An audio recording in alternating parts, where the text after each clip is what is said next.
it is time to replace one hat with another and hit the road.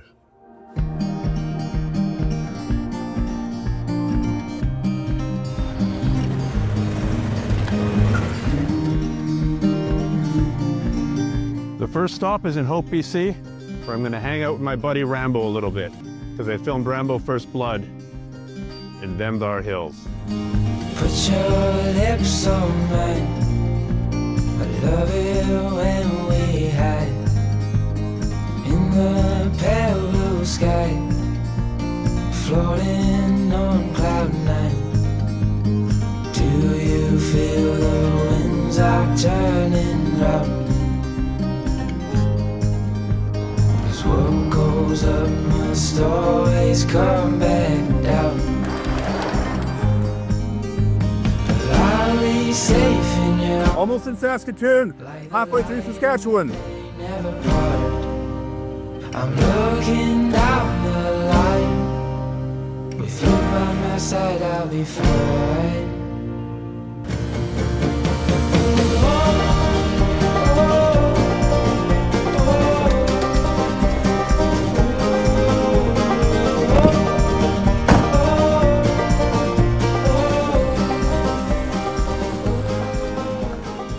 After 30 hours of driving and a 4.5-hour taxi ride, I'm now in Nueltin Lake, which is quite literally the end of the road in northern Manitoba.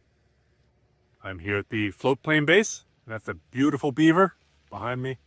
We're about to take off. It's about a 2-hour flight, and then I will truly be at the beginning of the trip. Gonna keep you near, 'cause you're all I need, my dear.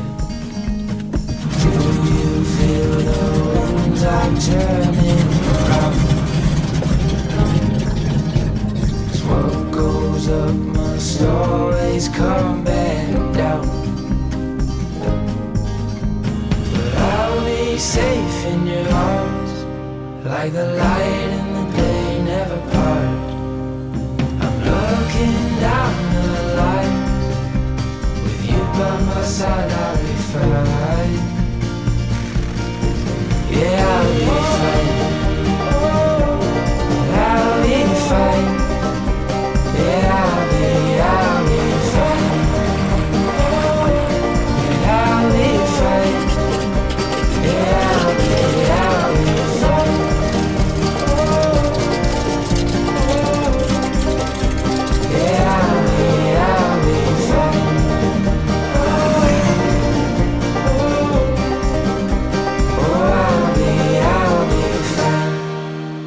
So a very unexpected start to the trip. Made it to Nueltin Lake, and it turns out that the new owner of Nueltin Lake Lodge is here at the lake doing some work. They came by where we landed and offered me free dinner. So helping out building a dock in exchange for free dinner.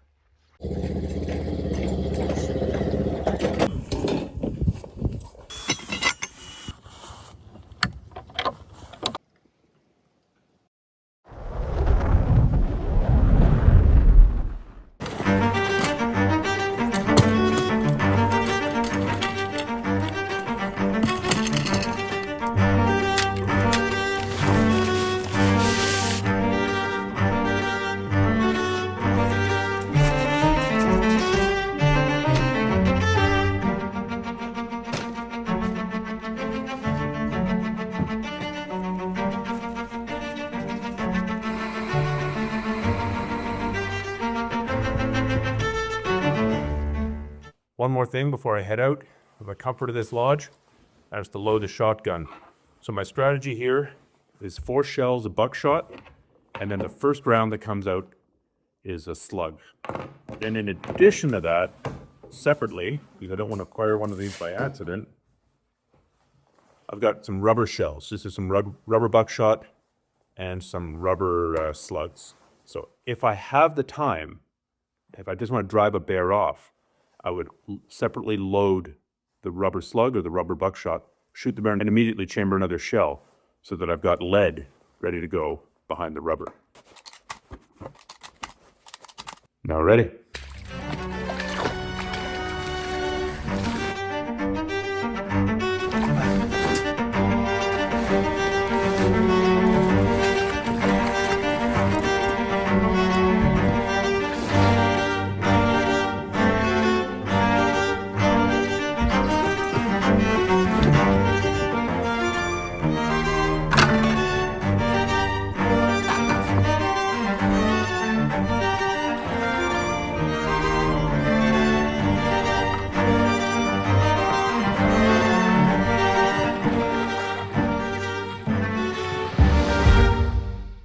Well, I'm off. I've just left the lodge up there, and I'm going north that way.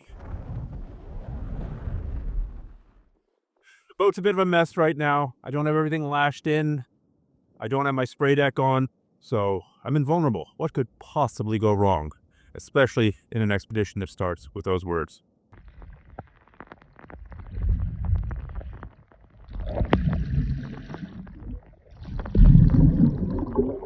Murphy's on a rampage today. Whatever can go wrong will go wrong.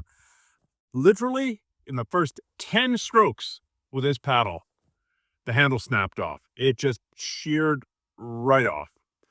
So, when you go north, you take 3 paddles, because what happens if you lose one and you break the other? Well, I broke one, so I've got backup paddle number 1 and backup paddle number 2. I am very glad I took 3 paddle.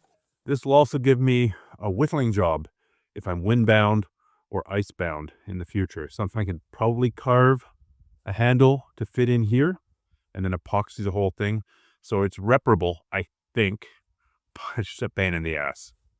Of course, it happens right at the very beginning of the trip and not the end of the trip.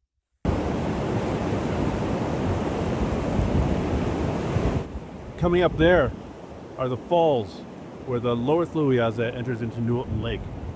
I've never seen them so high. I've never seen pictures of them this high, and neither has anyone else I've ever talked to.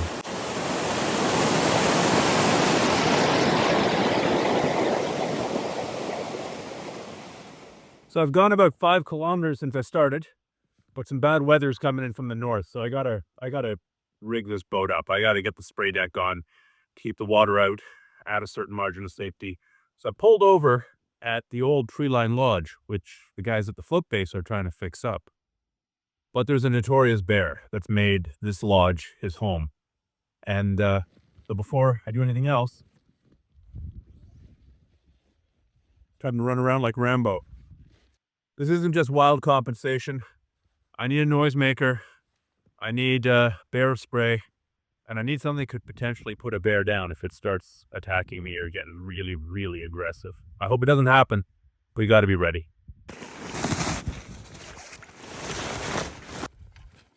So this is a spray deck. It covers the whole canoe. It keeps the waves out. It keeps the splash out. It makes it a little bit warmer inside. It's a really important piece of safety equipment for large lakes and also for whitewater. So there's no whitewater today, but there's a large lake. And the weather's really unstable. The wind is shifting directions. It's raining, it's sunny, it's raining, it's sunny. I don't know what's coming, but I better put this on.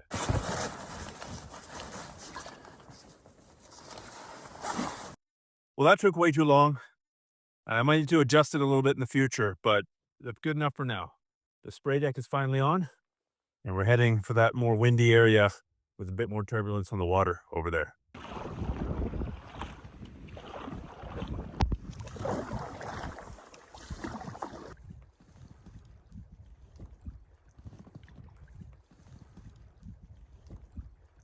How do you drink in a canoe? Well, you use your bailer. How do you pee in a canoe? Well, you use your bailer. Endurance.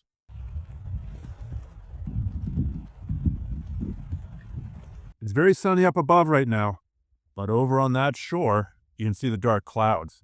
And you can see the rain that's coming down off of those. So I think I'd better get off this small island that I'm on in the middle of a bay and make it to shore just so I've got some good shelter if that turns in anything, which it looks like it's coming right at me, I think. And there you go. It's raining. Time to batten down the hatches and stick close to shore.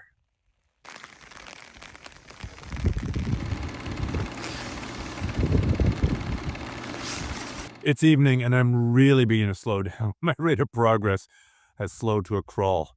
But from the maps, I can see that there's an esker, which is a long, tall hill or ribbon of sand. Think of it like a sand snake, a giant sand snake running across the landscape. And there's usually good camping at the base or on top of these eskers. So it's only another 2 kilometers. It might take me an hour to get there, but I think it'll be worth it. At least the wind has died down. It's not raining right now. So that's a good thing. All right, just a little bit further.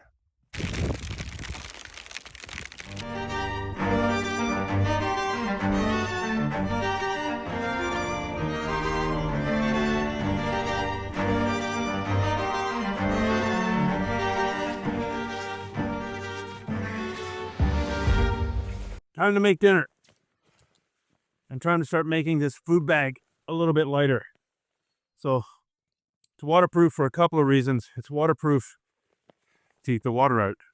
It's also waterproof to keep the bears from figuring out that there's food in here. This is a bag of pasta with some dried sauce, and then looks like some freeze-dried veggies and freeze-dried beef. To save fuel, I'm going to let these ingredients soak while I set up the tent and the tarp. I'm going to let them soak in cold water, and then I'll heat them later.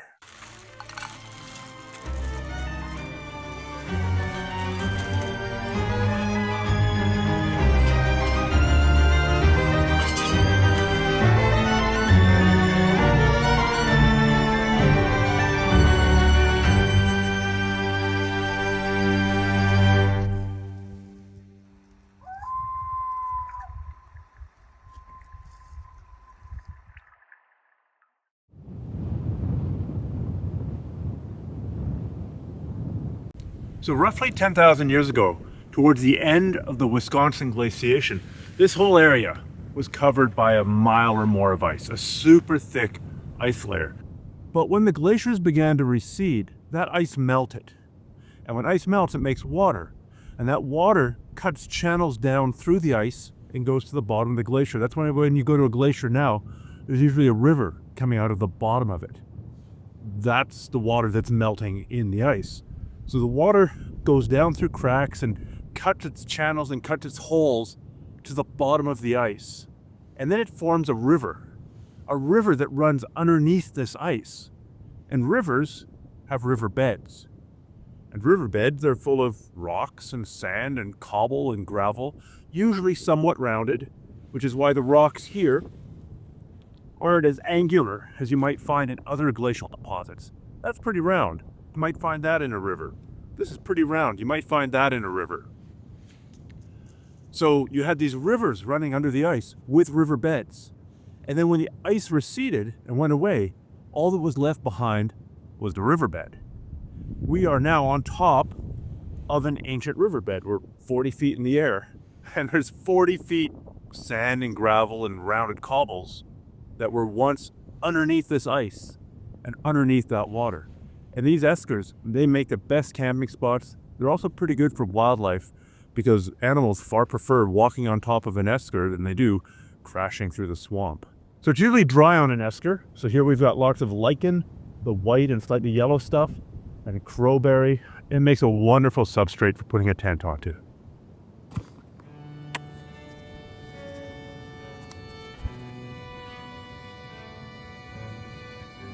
Perfect.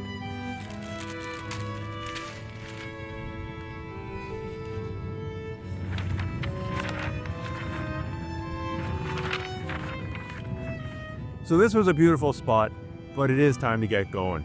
Now, you can't really see it in here because it's a little sheltered cove, but there's a strong wind blowing from the west. Originally it was blowing from the southwest, and now it's switching to the west. Originally, my plan was to use that southwest wind and go northeast, up through a series of small little islands and the channels between those islands. But now that the wind has shifted, it's a small change, but it's a big change, because it means I'm going to get hammered from winds from the west.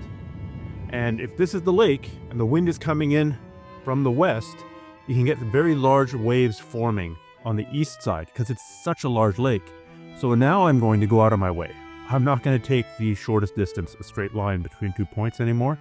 I'm going to cut hard to the left, go all the way east, and then go up along the eastern shore where I'm going to be protected from the worst of the winds. It's going to be a bit of a slog to get there. It's going to add some time to get to that shore, but it'll protect me from the worst of the wind and the waves, which is probably a benefit in the long run. So by doing a little detour now, hopefully I save time and energy in the long run.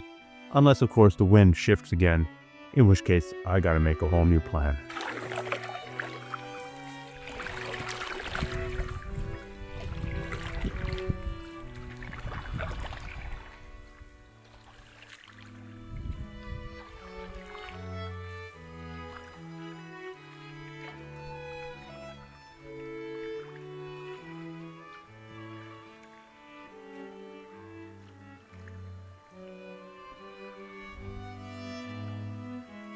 So to make my way to the western shore, I need to jump from island to island, which is cool.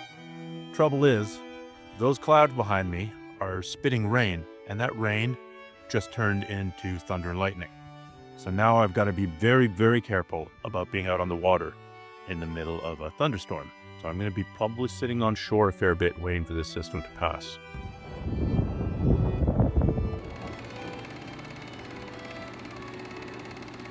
So unfortunately I'm windbound. Again, I'm in a little bay here. It's nice and calm, but the trees are definitely swaying, and out on the lake just around the corner here, they're now white caps. Plus there's thunder and lightning underneath those big thunderclouds.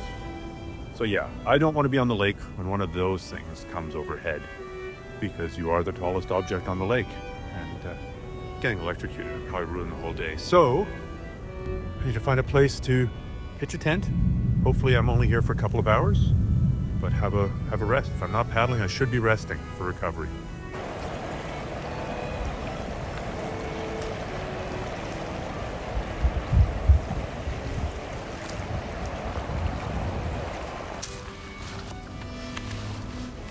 So I made some progress today, jumping from island to island, but then the wind really picked up. It's very calm here, but not 100 feet further, it's blowing like the dickens. There's whitecaps on the lake. The spruce are swaying. The clouds are sending lightning bolts down. There have been a couple blasts of lightning that I could see and hear. So I'm definitely staying on shore until things improve. At least it's not raining yet, and hopefully it'll calm down. I won't have to spend the night here. We'll see.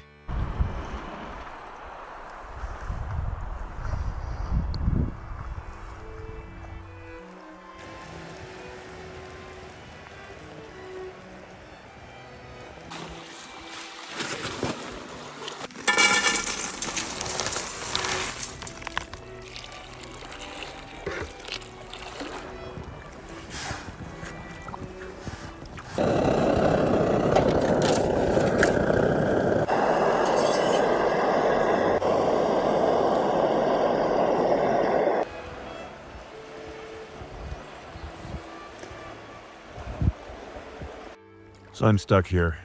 The wind never relented, thunderstorms kept going, and there's no way I could make it to shore. So I'm on this real little island, and I put my tent in about the only space I could find that was wide and long enough for the tent. But I think there's a game trail, so I set up the barrel arm with extra special caution tonight. This lake is one of the major hurdles of the trip. Getting to the top of it's no simple feat. It's 150 kilometers long, and so far I've only been doing about 10 or 15 kilometers a day.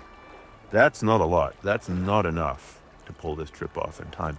But at the same time, what can you do? When the wind comes in and the storms come in, you are stuck. The other factor that I have to consider is that the bottom third of the lake is the southern portion. Then it narrows. Those are called the narrows appropriately. And then it widens again. And in that wide section, that's where the ice tends to persist. That could be really problematic. I'm hoping that if there is ice, say that there's a westward wind, a wind coming from the west, and it'll push the ice to the east and allow me to sneak up along the western shore. I'm kind of interested to see what comes of that. I'll have a much better idea in maybe 2 days when I reach the narrows, and then just get to poke my head out beyond it. All right, I'm going to try and get up super early so that I can make up the miles that I lost today, and also get to that western shore in the early morning calm when the winds are lower. Good night.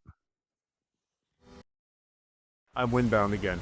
I got up this morning at 4:30, was on the water by 5:30, and I managed to make it sideways across a very heavy wind to this esker, which is great. But then the wind just intensified and started coming in from the north, and I need to go north. There are whitecaps out on the lake, and spruce, which are a very stiff tree, are swaying back and forth. I'm not going to be able to make any progress until this wind drops. So I'm taking some time out. I'm doing some repairs that I need to do, writing some notes, doing some filming. Fucking hell. I was reading in the tent, and the latch had come off of the bear spray, so when I rolled over, it fired it off. So Eyes are burning, can barely breathe, and now I gotta take everything out of the tent and rinse it because bear spray is effective against bears, but the scent of used bear spray is attractive to bears. So I gotta wash the entire inside of the tent. Fuck!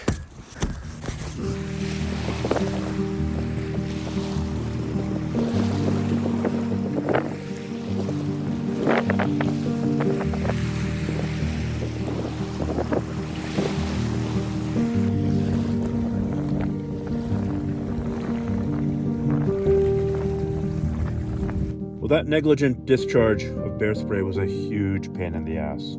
First, I had to wash my face because it was burning, my eyes, the side of my body, and my hands. All of those were on fire. Then, I had to take down the entire tent, separate the inner and the outer layer, put those in the lake, and just let the water wash over it. I tied it with a rope, and then I weighed it down with rocks. Then I had to rinse off the air mattress because it too got heavily soaked. Then I had to rinse off every one of my bags, the rubber bags that were in the tent, just for good measure. And then I had to dry them all. It works now. I'm feeling better, and the tent no longer smells like bear spray. But if it had been raining, I don't know what I would have done. Maybe lit a big fire and put up a tarp and then tried to do everything under the tarp. But that would have been much more complicated. I'm going to be checking and double checking and compulsively triple checking that latch on the bear spray from now on. There's a reason why some people put elastics on it to keep the latch there.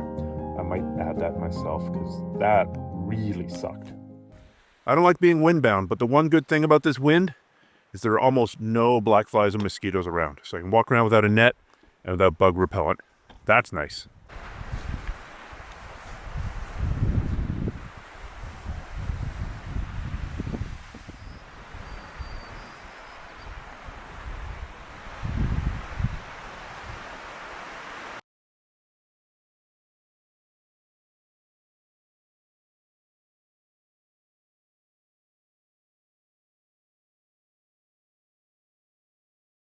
Some dried up bear turd from last year.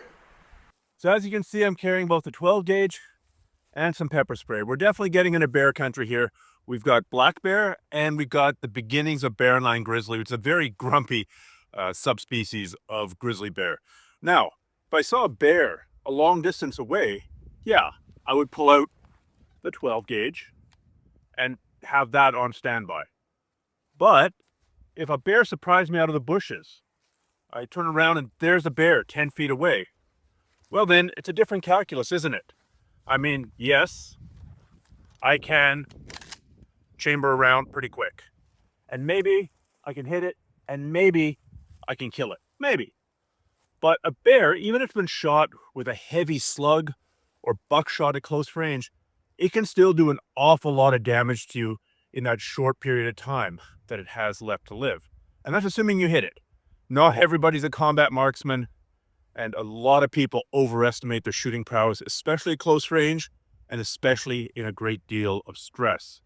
Now, bear spray on the other hand, if the bear is coming at me from my right-hand side, and I fire it straight up into the air, down to the ground, behind my head, or even to my left, the odds are pretty good. It's going to create a cloud of noxious gas, which should affect it, and at least drive it away. Bears' sense of smell is so much more sensitive than ours that their reaction to bear spray is disproportionately more extreme than ours. And we react pretty badly to bear spray because I've tested it on myself. So yes, obviously I carry a 12 gauge, but if this is your only hammer, then every problem in the world looks like a nail. There's a reason why every statistical analysis that's ever been done of bear spray versus firearm efficacy against bears has generally shown that bear spray is more effective. So carry both, and then you have two tools to use in bad situations. It's a bear. It's a big one.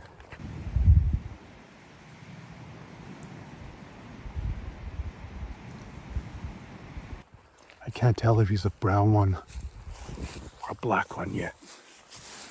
During its mid footage.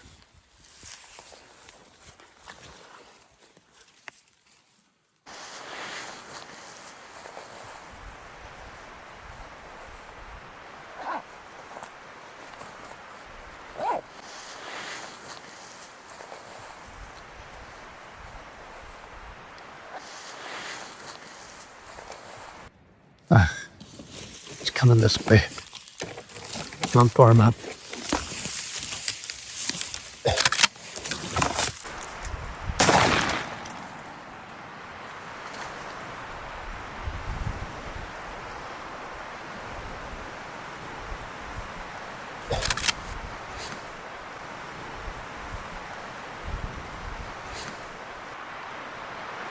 Yeah!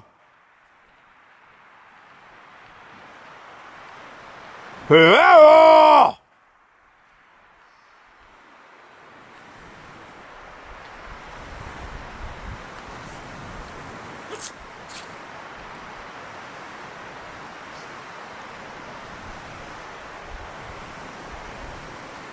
Well, I did scare him off. He went running away, which is good. The problem with eskers is that they are animal highways. Animals really do like to travel on them. Now, I'm not going to be staying here tonight, almost certainly. I'm waiting for the waves to die down. It might be getting a bit weaker as the day goes on. So I'm going to cook dinner, and then I'm going to try and make my way north to an island. No point in sticking around here. But he was pretty. 9 o'clock at night, and I've been waiting here for 13 hours. But the wind is finally beginning to drop, I think. So I might be able to make some progress. It's getting late, but the sun goes down at such a shallow angle up here that it never really gets dark this close to solstice. So even if I end up paddling at night, I should be able to find my way and should be able to find a campsite.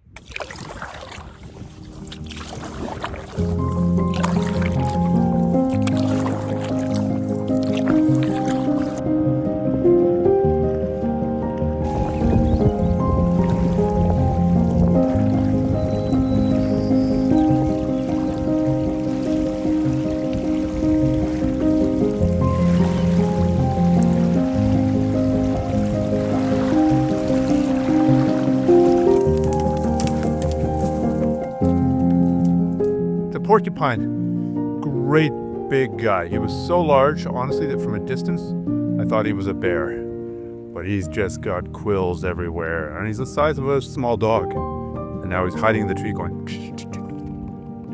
chattering. So I'm going to leave him alone. I don't want to stress him out any more than I already have.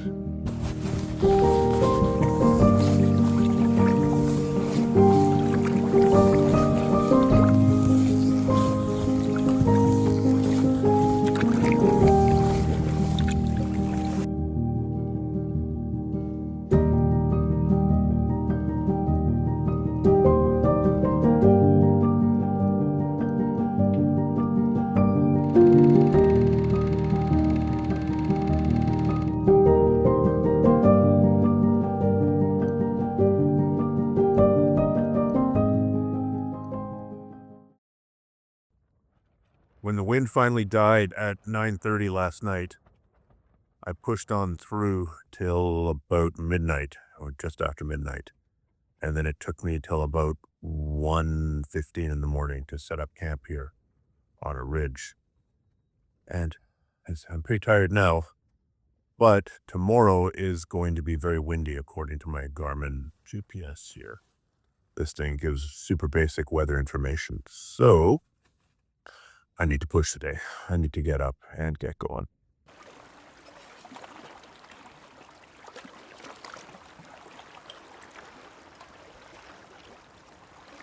And predictably, the moment I'm ready to go, the wind has picked up a little bit and there's little tiny whitecaps out on the water. Let's see if I can continue along and sneak along shore. But at some point, I'm gonna have to cross across some large bays in order to get to the route from the southern part of the lake to the top part of the lake. This is such an insanely complicated lake. There are so many bays, so many islands, and then sometimes there's only one route through. It looks like a giant spider with 1,000 legs that's been run over by a truck. It's amazing.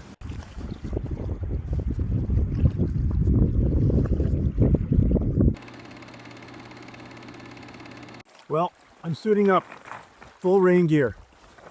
There are only a few clouds in the sky, so it's not for the rain. I'm heading out across that water to that island and then making another crossing from that island to a second island. So that's about 1.5 kilometers to 2 kilometers per crossing, which is a long time to be out. And it's actually quite windy around the corner and out on the water. So this is two things. The more minor reason is if it starts to rain while I'm out there, I've got rain gear on. But more importantly, if the catastrophe happens and the wind comes up and the boat flips, if I'm just wearing clothing here, hypothermia is going to come very, very quickly. But if you've got a warmth layer or a semi-insulative layer and then tightly cinched rain gear over top of it, then it acts kind of like a wetsuit.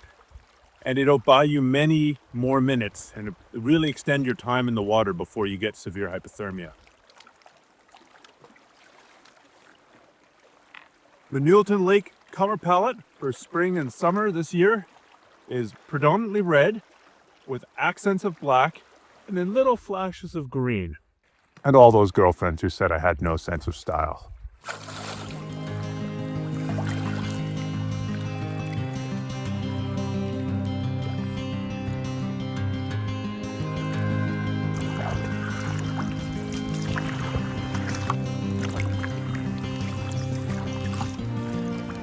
Well, I made it.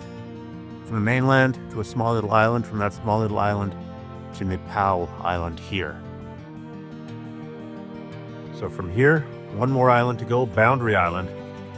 And then I've got to figure out how to get through the Narrows. So I'm going to consult the maps right now to try and figure that out.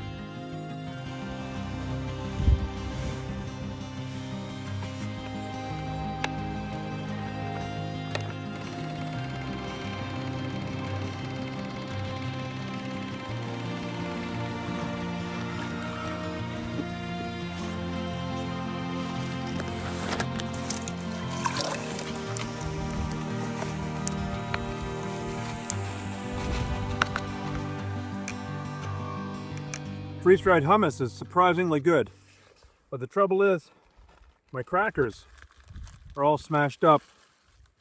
I'm just mixing it with cracker crumbs. Delicious.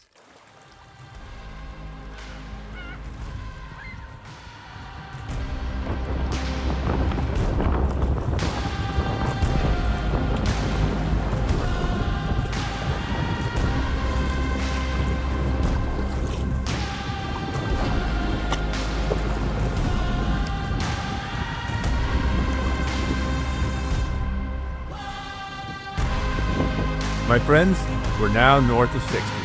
We're above 60 degrees latitude, which puts us in Nunavut.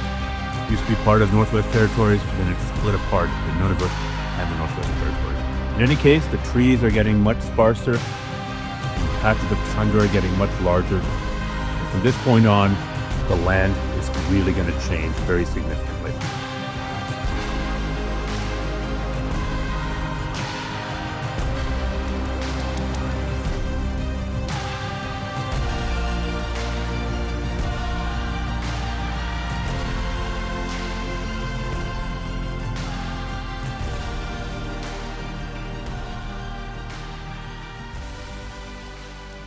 So I've been paddling continuously from 9 a.m. till 7 p.m. into a headwind. The winds are from the north-northwest, and you guessed it, I have to go north-northwest. So I'm pushing 275 pounds of canoe and gear and my own body, so it's about 500 pounds into a 20-25 kilometer headwind. It was very slow going. I was basically jumping from island shadow to island shadow and going out of my way to find routes with less wind. Also, for some reason, the mosquitoes have finally come out. I thought I was going to get lucky. They're not really super bad yet, but normally by this time of year, they're everywhere. And now they're just bad for down south. They're not bad for up north. So we'll see how bad they end up getting.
was a difficult crossing. Oh, really had to give it. A bit more sheltered here now though. Thank God.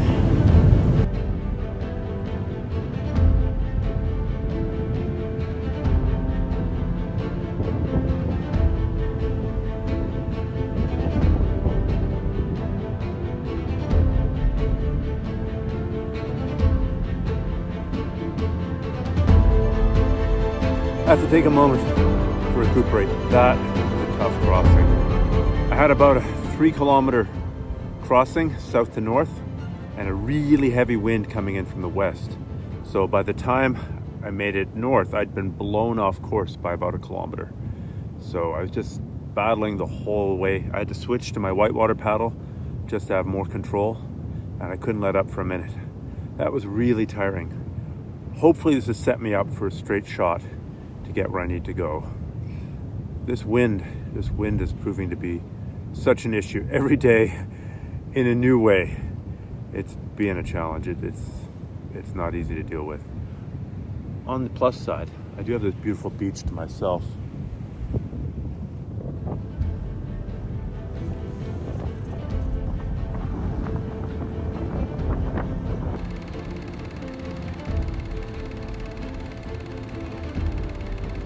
I'm pretty smashed. It's been a couple of really long days, and today wasn't just cruising paddling, it was fighting paddling. It was fighting to keep the canoe lined up with the waves, perpendicular so it doesn't get turned sideways. It was fighting to make the canoe go where I wanted it to go as opposed to where the wind wanted it to go. I'm currently in a tent on a ridge, and the black flies have come out. I don't know if you can hear them. It sounds a little bit like rain hitting the tent. Every time I go out there, they are looking for a chink in the armor. They're looking to crawl up your pant legs. They're looking to crawl up under your shirt and just chew your stomach into a bloody mess. They're looking to crawl behind your ears. Nasty little buggers. And they're tanks too. You hit them and they kind of ignore you and they shake it off and they keep going. So, hoping for a better day of more favorable winds tomorrow to make up for some time. I don't know how I'm going to keep everything on schedule if this lake keeps on throwing headwinds and headwinds and headwinds at me.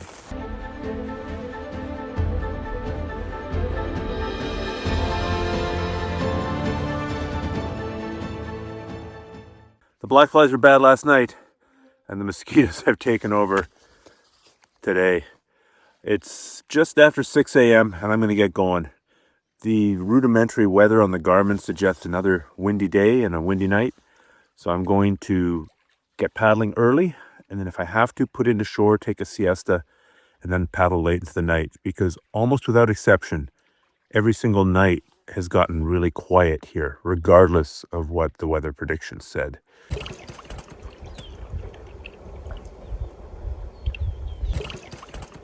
So that is the Narrows Lodge. It's part of the Nueltin Lake Lodge system that has been mostly abandoned, although the new owner is trying to fix it up. And if this gets fixed up, man, this being such a gorgeous part of the world, and it would provide employment and it would allow people to access this part of the world, which really can't be accessed unless you've got really dialed in canoeing skills or wilderness skills.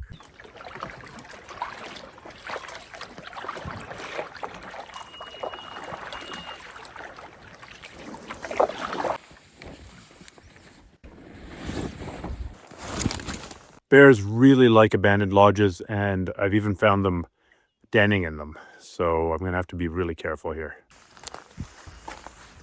Hey-o!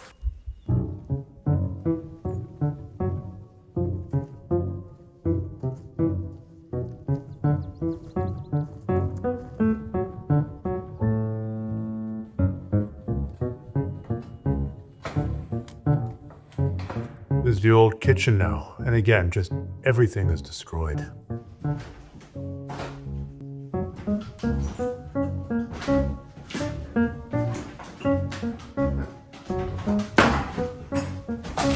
Safety in bear country. Rule 1, don't leave your cabin unattended. Rule 2, don't let the bears in.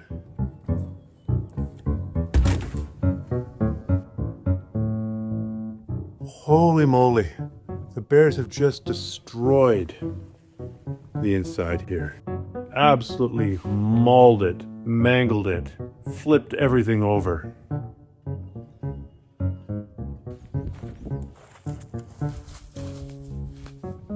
Everything up here has bite marks in it, including this can of mosquito spray.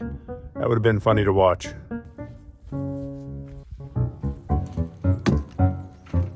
This used to be a guest cabin once. It's pretty destroyed. The bears have even gone out through the insulation of the roof. But if you had to spend an emergency night here, it would be better than sleeping out in the open.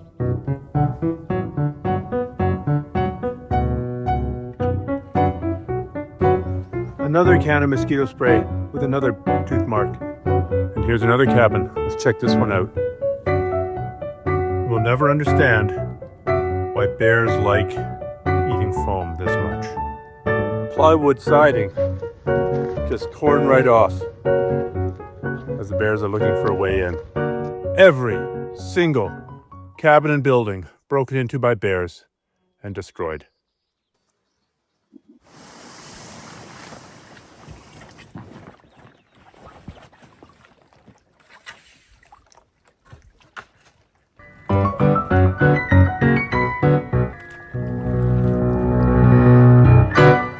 Well, we're through the narrows of Nueltin Lake and out onto the big northern section of the lake. The southern section is big. The northern section's really big. In fact, there are parts when I look off into the horizon where I'm not sure I can see the other shore. And this is going to get even bigger as we head out there. So the good news is I don't see any ice. I've been worried for weeks and weeks about this bay being full of ice. It looks like the warm temperatures and the high water flows have moved that out of here. So I'm grateful for that. And now it's just a question of pushing through to the northern part of the lake as fast as possible.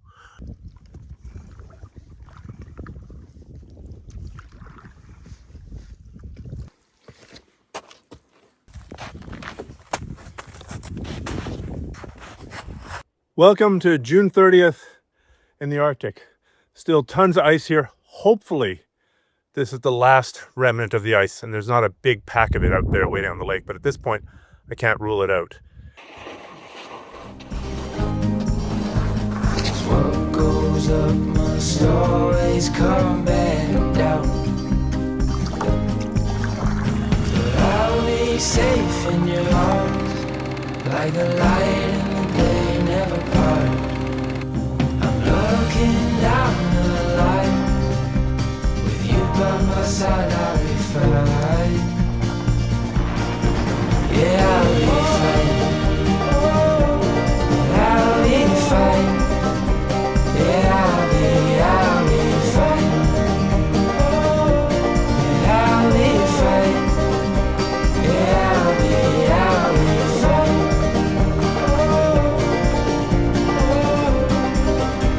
Yeah, I'll be fine.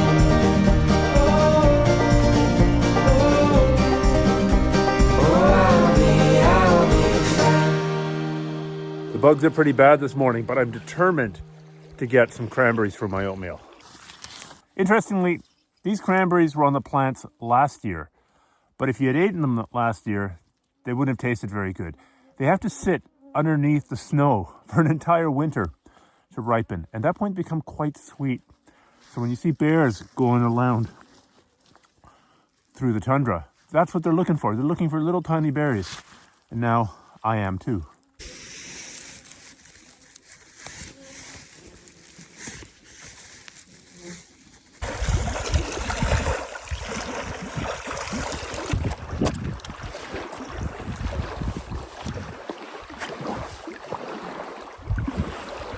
So I'm sitting out on the furthest spit from land trying to get away from the mosquitoes and black flies, and it's working pretty well. Bon appetit.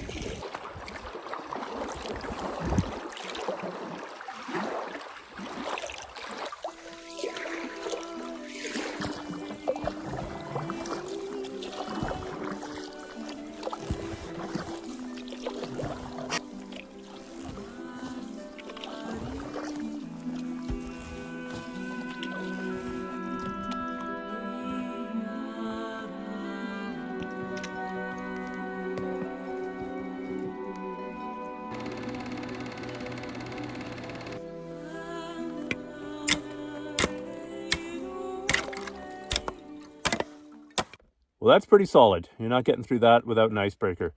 I think there is a way to get around here, but this problem could get worse as I go further north. We'll see.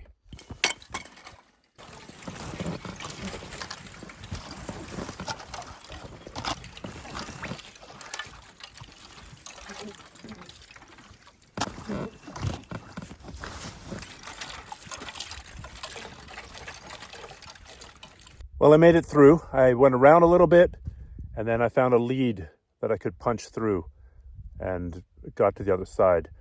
Thankfully, it wasn't windy or wavy. If those blocks of ice had been moving up and down in the wind and the waves, there's no chance I would have attempted that. Those blocks of ice would have crushed me like a grape.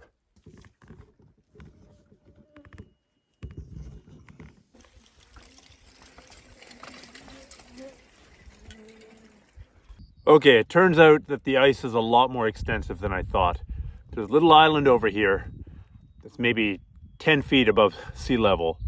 But if I get on top of that, maybe I can see a route through.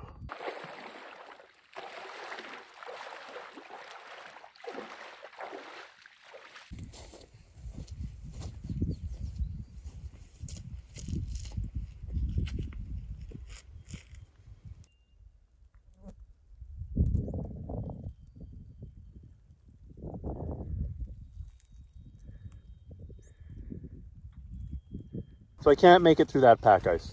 There's no way. Not until it melts or until the wind shifts it. But what I think I can do is sneak along to that shore. And then once I'm at that shore, I can continue going a certain distance along shore and make my way further north. I'm just going to be very, very conscious that the ice could shift, keep an eye on the wind, and that really I've got to pray that the ice moves offshore and creates a route for me. I got to get moving fast here. There's a very slight wind coming in from the north, and you can just hear the ice beginning to shift and grind and groan. I don't know if you can hear it from here. It sounds like slush being moved around. But if it keeps coming this way, my path to the far shore is going to be blocked off. So I got to get going here stat. I think I see a route. I can hear the ice shifting.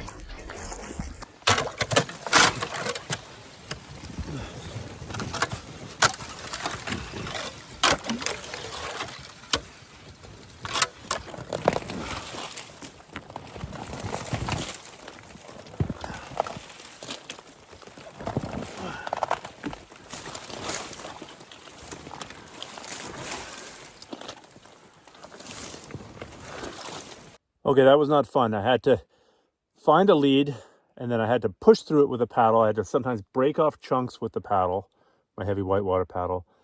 And then my least favorite part was having to get out, but the ice isn't strong enough to stand on. So you got to kind of keep your weight on the boat, and you're pushing with one foot on the ice, trying to push the floes apart and trying to get some forward momentum. It's like being on a super, super slow skateboard with freezing cold water if you fuck up and fall in. I think I see some clear water ahead. I don't know how long it'll last. Let's go check it out.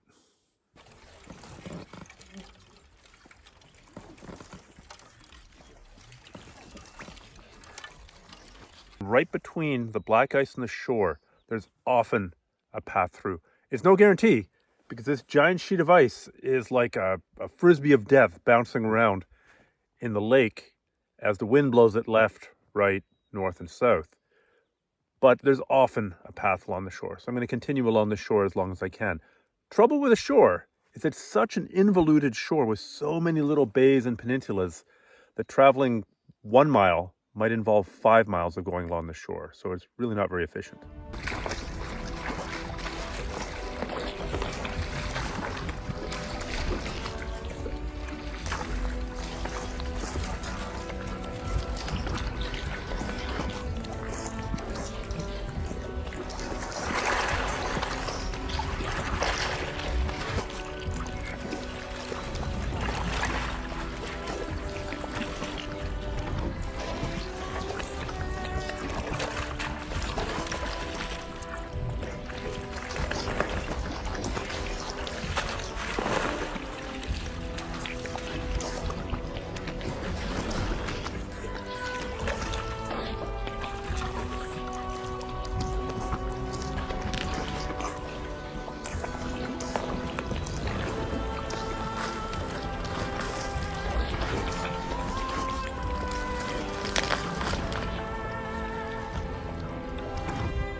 I give up.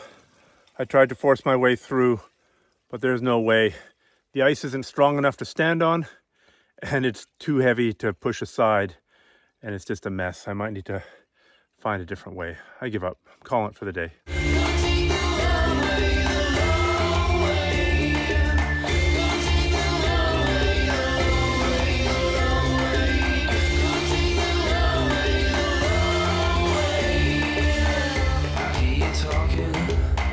Talk too loud when you're not walking in this strange town. This is fantastic. I heard the ice whoomping and crackling and smashing and tinkling last night, and the wind has blown it a couple hundred meters offshore. This will make today so much easier. Shit, the wind has shifted, and that gap now is getting smaller and smaller. So I'm not having breakfast. I'm not even getting properly squared away. I'm just going. I got to make it past this point.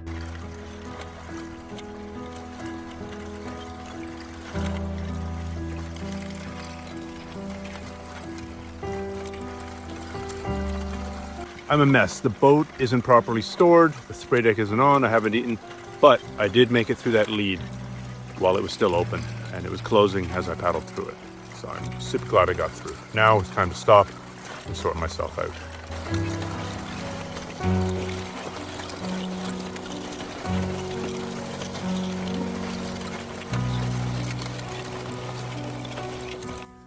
Got out of there just in time.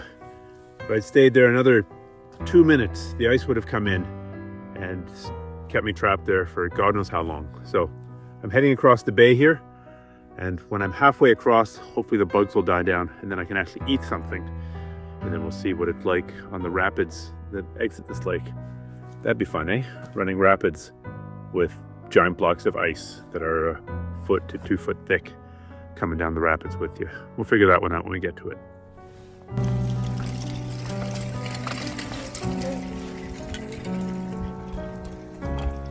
It's amazing how many bugs there can be in the middle of a lake that's half covered with ice. You'd think it'd either be ice or bugs, but no, it can be both.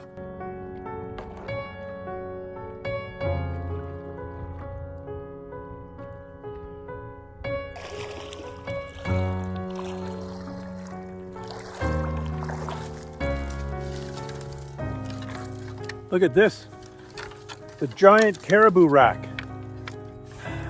I would love to take this with me, but I can't. Wow, what a beauty. We're definitely in caribou country now. Typically, they're a little bit further north this time of year, but really, we could come across one, we could come across a herd. It's very exciting to start seeing signs of caribou. It's amazing how dependent on caribou the native people were. The Inuit and the Dene who lived here, the caribou was their life. It was their food, it was their clothing, it was their shelter. A lot of their tools came from the bones and the sinew. It was incredibly central. It was kind of like the Plains Indians' dependence on the buffalo. The native peoples here dependence on the caribou was just absolutely critical.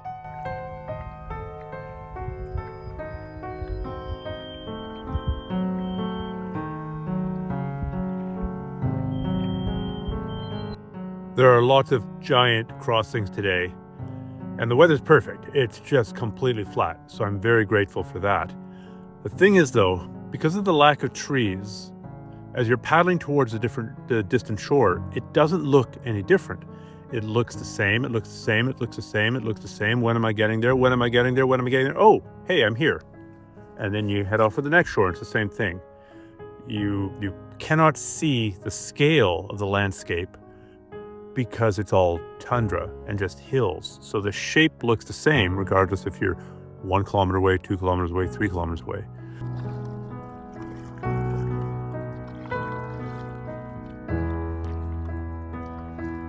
I seem to have left the ice behind. From studying the air photos of 20 years of breakup, I know that most of the time the ice tends to melt and form one big giant pancake, but somewhere in this northern portion of the lake, and then it bounces back and forth up here. So assuming that it's not one of the years that there's 2 pancakes, assuming there's just 1 pancake, it's somewhere behind me. and that means I shouldn't have any problem with ice for the rest of the lake, probably. I'm doing these crossings, but I'm keeping a very careful eye on that there cloud. I think it might be a cumulonimbus, hard to tell, but that's a thunderhead. So obviously it generates lightning and also really high winds and gusts. It can be really dangerous if you're out in the open.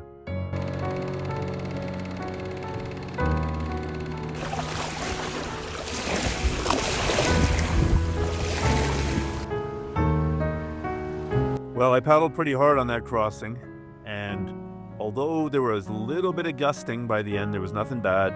The clouds didn't catch up to me. But once I'd gotten to the far side, it's called Fox Narrows, once I got to the beach here, wow, then the wind started. So that was perfectly timed. It's called Fox Narrows, incidentally, because apparently there's a family of foxes here that raises kits. And I found the foxes. Unfortunately, I found what was left of them. Something, a bear or a wolverine, had just absolutely massacred them. And there's tons of fur and ribs, and it's quite sad because I've been looking forward to seeing them. I hope that some of them got away and are going to come back and repopulate this area in the future. It'd be sad to have Fox Narrows without foxes.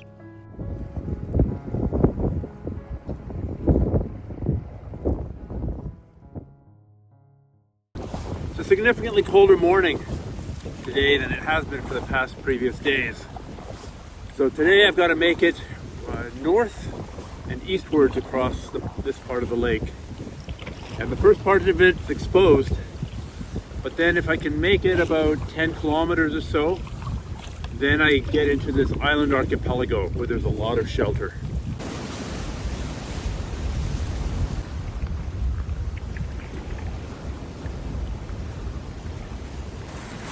It's the middle of the day and the wind just dropped, which is great, but it also got really quite cold. So I pulled over on this little tiny tundra island and I'm gonna layer up. Just your standard July Arctic outfit.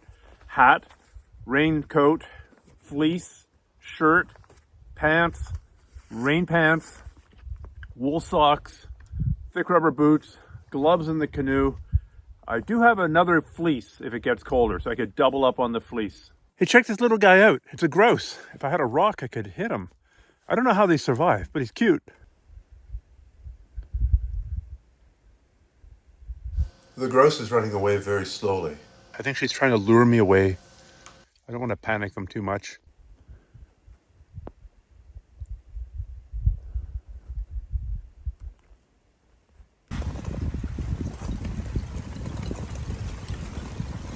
It's very strange. It's a large eddy of broken up ice just at the tip of an island. I don't know why it's all here. Maybe the wind has driven it here. And it's just sticking together. It won't be here long, I don't think. Oh, I can't even breathe.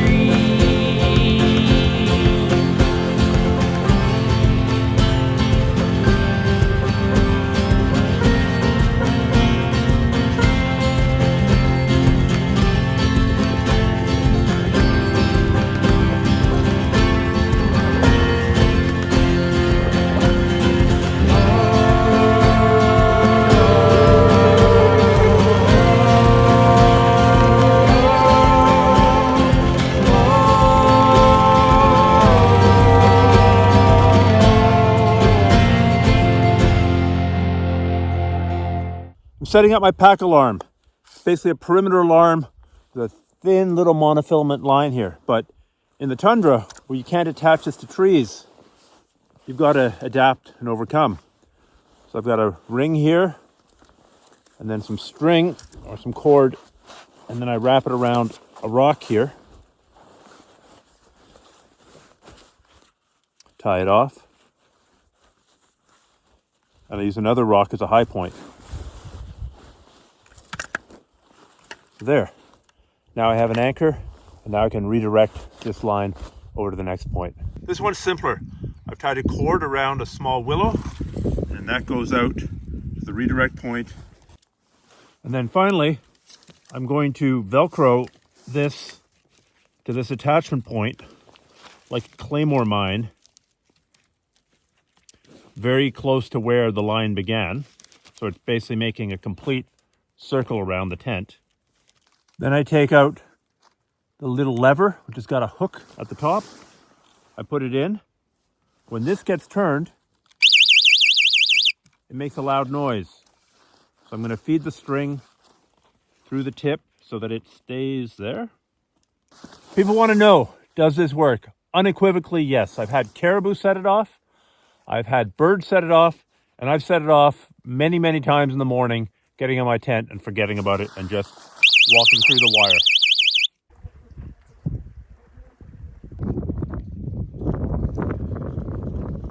On an expedition, you're always either drying something, which is why this clothing's up, or fixing something. The first thing I'm fixing is the spray deck for my canoe. This reinforcing material here is a little bit too low. This deck was designed for a different canoe that was a little bit narrower.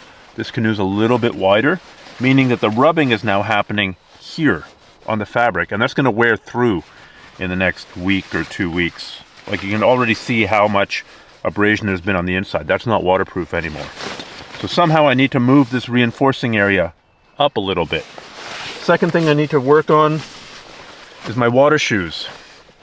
The sole is beginning to delaminate. So I'm going to try stuffing this full of shoe goo and then filling the seam of it with shoe goo and then sewing it with a sewing awl. These are the two projects for tonight. These shoes have to get fixed. For one, they're my portaging shoes. For two, they're the shoes I'm going to wear flying south when I get to Arviat, because I don't have another set of running shoes with me. I don't have a travel shoes. These are my travel shoes.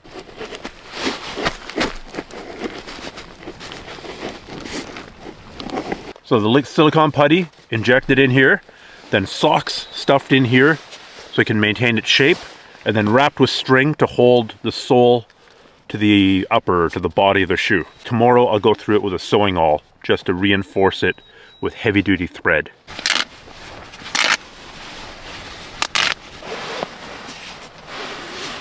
Sewing awl, such a useful tool. Also, why be sitting when you can be lying? You should be conserving as much energy as you can.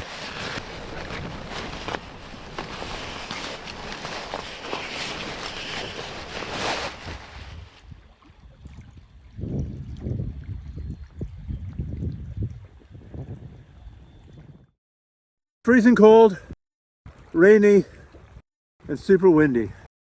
Happy birthday.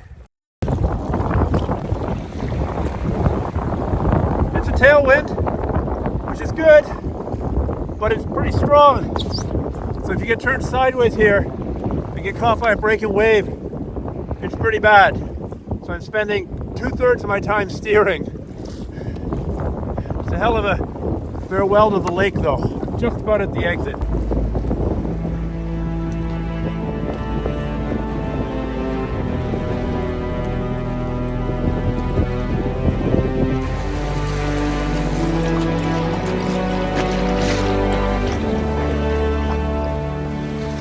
All right, this should be fun here.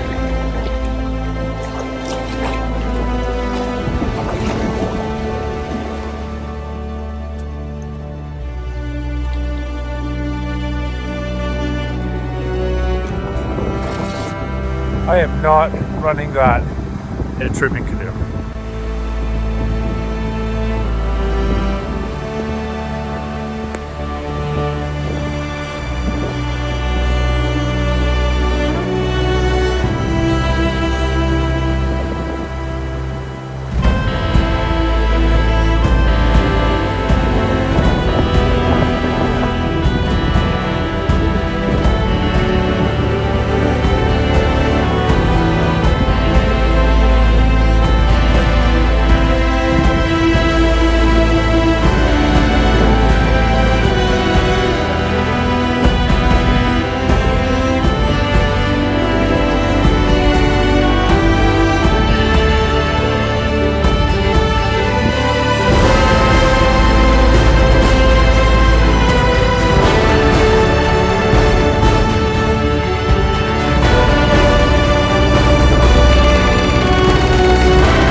All right, we are rigged for whitewater. All the gear is tied in so that it provides an extra layer of flotation underneath. The spray deck is on, the spare paddle is there, the maps are tied on, the GoPro's tied on, the spray deck is fastened. Everything's tied in so that if it flips, all the gear stays together. Now all I have to do is find the boat, as opposed to having this giant yard sail all over a river. Hey look, it's a cabin. Doesn't look like it's been maintained in a very long time. Let's check it out.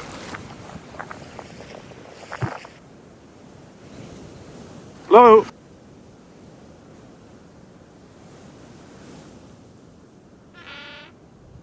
Come on in, it's lovely. So this looks like an old hunting cabin.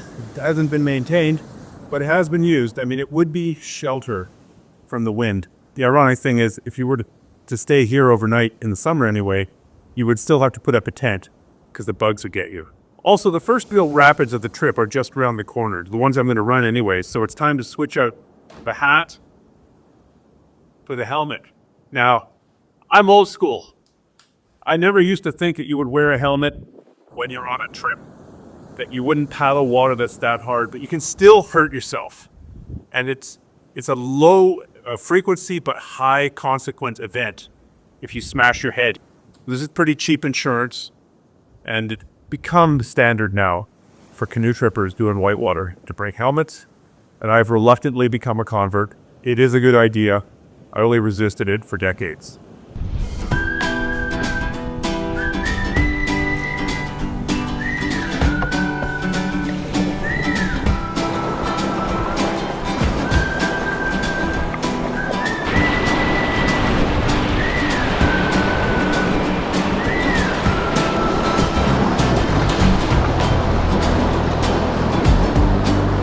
What a glorious day to be on the river. Blue skies, white cloud, blue water, strong current carrying you down, and enough wind to keep most of the bugs away anyway. Just stunning.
Those are difficult rapids. Not only is the river really big, and not only is there a significant drop, but also the wind is just pushing you around. It doesn't necessarily go where you want it to go. So you end up punching through some areas that you didn't want to go to.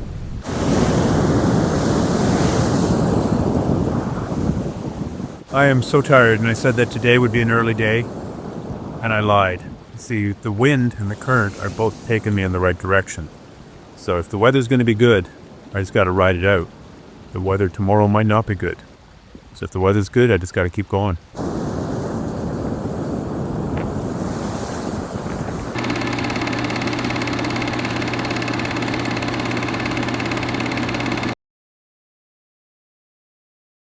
You can't tell it from in here. Looks nice and peaceful, but there are so many black flies. Go out there, and within 10 seconds, there's thousands all around you, each crawling on your skin, trying to find a way under clothes just to bite and leave red welts. Got quite a few red welts on my ankles, some on my wrist, some on my face. It's not some kind of smallpox. It's black fly-induced purple marks.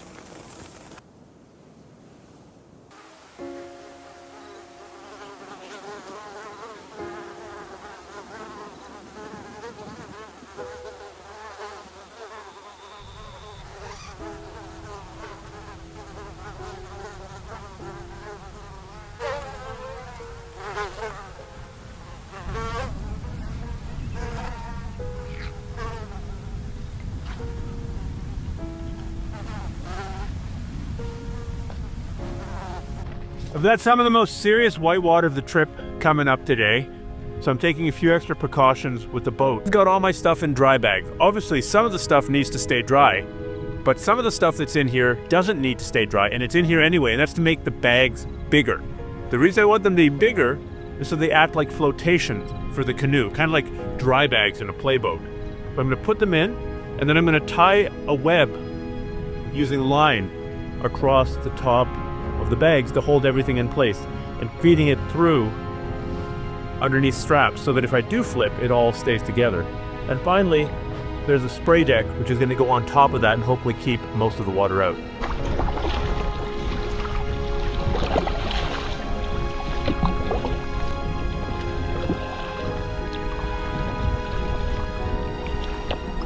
So on the 1 to 250,000 topo maps, it's showing this as Portage Rapids, and every description of Portage Rapids ever written says they're horrendous.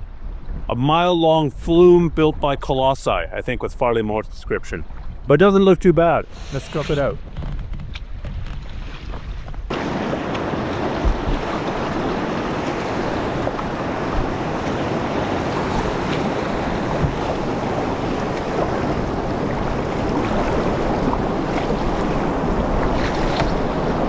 In this case, the 1 to 250 topos put the rapid at completely the wrong place, like 10 miles away from where it's supposed to be. I believe the 1 to 50,000 topos, which I don't have, show it in the right place. So never trust a map. You're lost without a map, but if you trust it completely, then you're screwed. This is a great example of how maps cannot be trusted.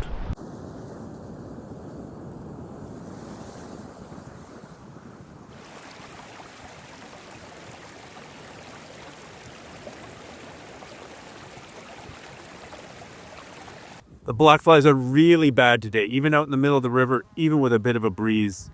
They're just driving me insane. They're flying in my eyes and my nose and in my mouth. Can't count how many I've eaten. I don't want to be wearing the whole bug shirt thing though, because I'm going to be running rapids. So what I'm going to do, I think, is just wear the hood part, and then I can take it off when a rapid comes up. One more example of river chic.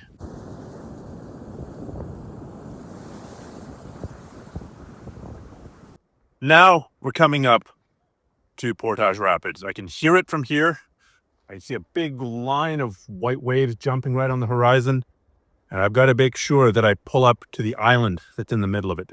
That's where the portage route is. It's over the island. Or maybe at this high level, I can go down the left channel. Anyway, it's time to really pay attention.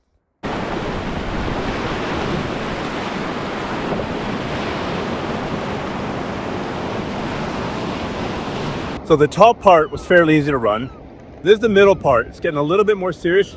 Bigger waves in the middle and a series of ledges on the left. So I'm gonna head out just enough to go between the ledges and the big waves. There's 2 sets of ledges that I'm gonna have to pull in again because it gets really big at the bottom. Use this hole here to turn us a bit. There. Now we'll spin back.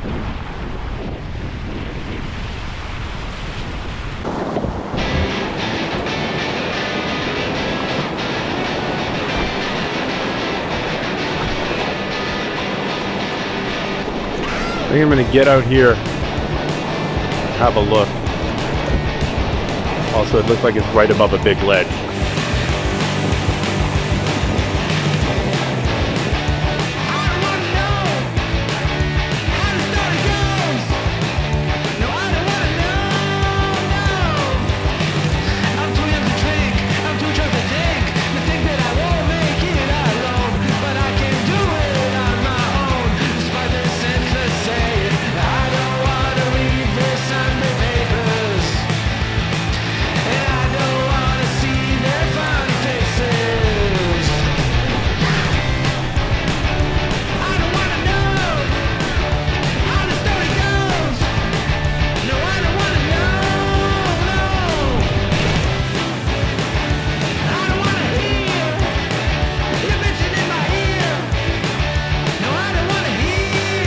Just another couple of smaller ledges to punch through.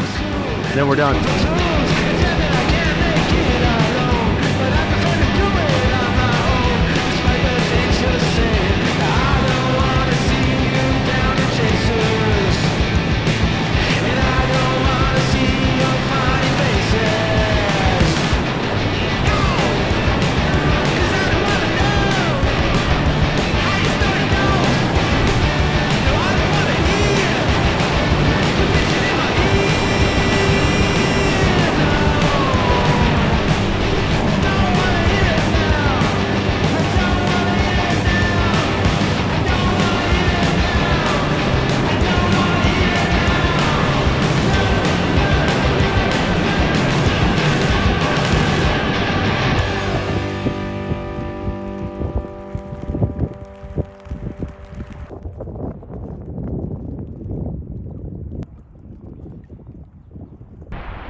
Today was supposed to be a rest day, or at least a half rest day. I was going to paddle the boat in the morning and then take the afternoon off and just recover and recuperate and refurbish and repair the motor that's driving that canoe.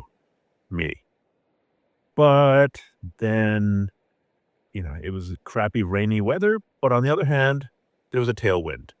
And that meant as long as I just kept staying on the river, then the current and the tailwind would push me downriver. And if I paddled a little bit more, then I'd go a little bit faster. So I made good time and covered good distance today, despite feeling completely thrashed. I'm also very relieved to have bypassed Portage Rapids with just a short portage and with no mishaps, because a lot of stuff could go seriously wrong in there. That's some really big water.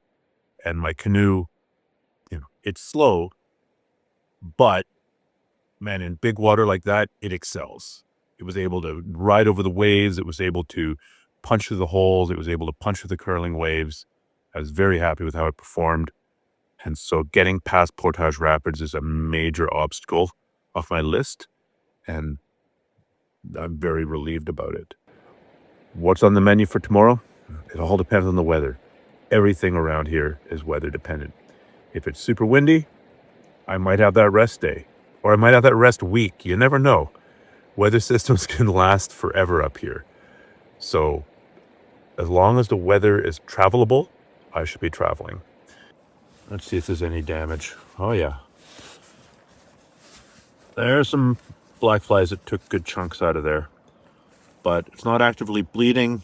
It's not infected. So that's a relatively small price to pay. A few on the other leg as well. Ooh, a few more. Huck. Got to remember to tuck my pants into those socks. A stunning day on the river today. Blue skies, white clouds, tailwind, not too hot, not too cold. Lots of interesting water coming up today. Hopeful to see more seals, more animals, more birds. It's amazing. I'm loving it today.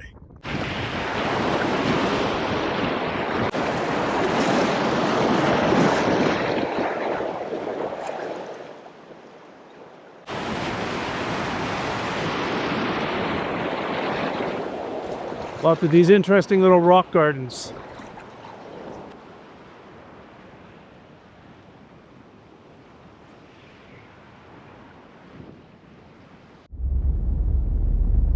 That should be it for whitewater for a little while. So it's time to try and dry these socks that I've been trying to dry since forever. Stop wasting your time, stop wasting time. No one's gonna be there when you make the finish line. Stop wasting your time, stop wasting time. No one's gonna be there when you make it to the finish line.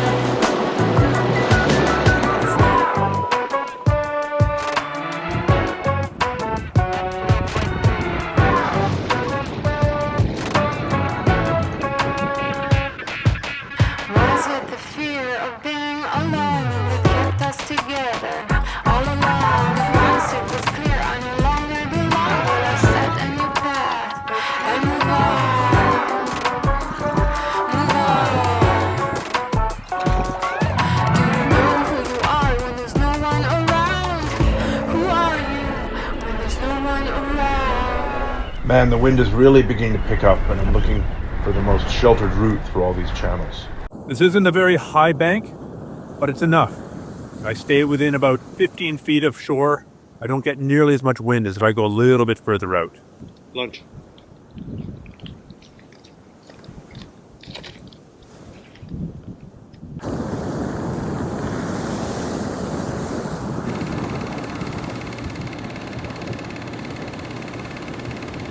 So the river splits up and descends down to Nueltin Lake a couple of different ways, at least according to the map and according to the GPS. And I'm in the exact place that this second branch is supposed to start. And there's zero sign of it. There hasn't been a branch here for years, and at water this high, it should be flowing if it exists at all. Here, see if you can see it. There's nothing. There's not even the tiniest trickle flowing through here. So this means I'm gonna have to beat up wind for like 2 fucking kilometers, and the wind's really heavy right now. This is going to be a nightmare to undo. It's going to take me hours fighting upwind to get back to the other route down to Edahon Lake. This sucks. The wind is so strong out on the main part of the lake coming down to this little offshoot that it's going to be faster to get out and drag the boat up along shore. I didn't think I'd have to be dragging a boat along shore on a lake, but there you go.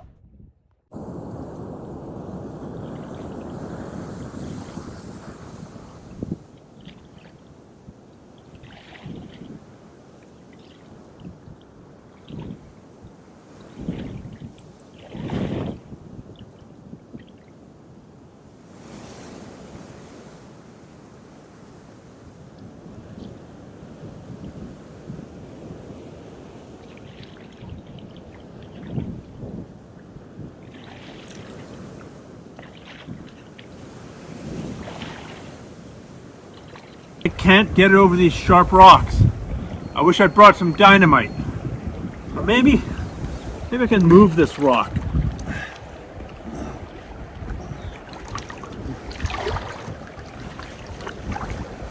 Yep.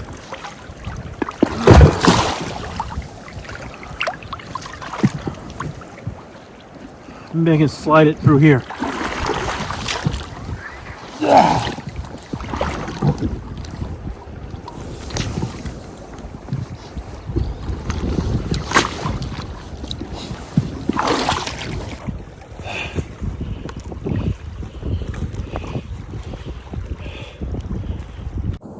Well, I made it through the boneyard, but now I still have to head upwind. It's going to take 2 hours to undo this one little mistake, trusting the map and trusting the GPS. Never trust your map. And now it's upwards into the wind for a kilometer and a half. This is going to be brutal.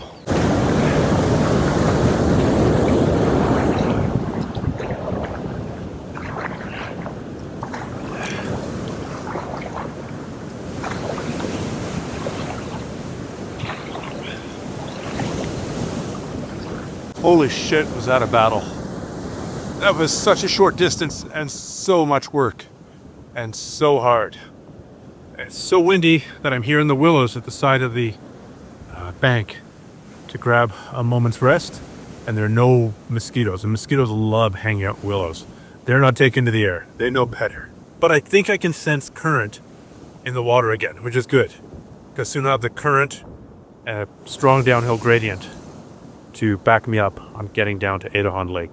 And then I'll have to figure out Edahon Lake there, because if this amount of wind is on that lake, we just covered in whitecaps. Well, I made it down to Edahon Lake, finally. Thank God. And then almost immediately, I spotted something interesting. Some buildings, including some white and orange tents. Let's go check it out. Well, this is something I haven't seen in the north before. A locked door. How very, very uncivil. And this looks like the mess hall, but the door's locked. And then there are these bear boards all around the outside of the tent to keep the bears away from breaking in.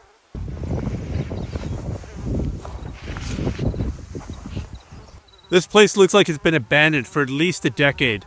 But what I think they were doing here was mining exploration. These look like cores. It's a whole bunch of cores that have been drilled. And the reason I say it's rude to lock your cabin, or at least not leave a key right there, is what if a traveler really needs help? What if they're cold? What if they're freezing? What if they're lost? It's very rare to find cabins that are locked in the north. Now, if I really needed to get in here, I could. I would just cut the side of one of the tents and be in. And I'm not going to do that. But what I'm going to do here is just eat some food and then paddle on to the night. Edahon is a large lake. It's 30 kilometers or 20 miles long. And when the wind comes up, that can be really severe. So by doing it now, in the evening, when the winds are gentle, maybe 10 kilometers an hour tailwind, that's the time to go. So I'm going to go as long as I can, late into the night. The light should still be enough to allow me to navigate, and I can avoid the dangers of traveling through such a large lake in a windy condition. Well, with the bugs so bad and no way to prepare food indoors out of the bugs, I think I'm just gonna have a whole bunch of energy balls as I paddle. I'm not sure. I think there's about 250 calories per ball. So if I have 4 of them, that'll be 1,000 calories. That'll be something approaching dinner.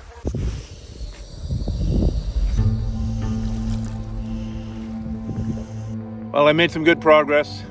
It rained, the wind changed direction all the time, and now the sun's going down. Given the cloud cover, I think I need to find a place to camp.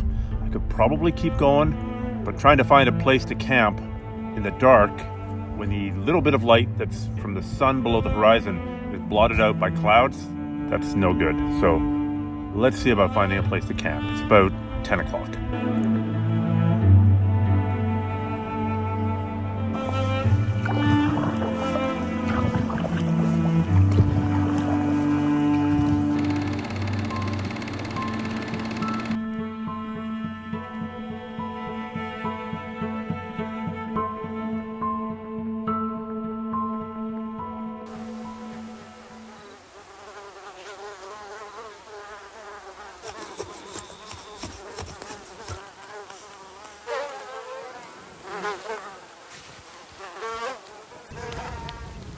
Haven't had time for very many fires on this trip, but the bugs are so bad this morning, but I have to light one just in order to be able to eat.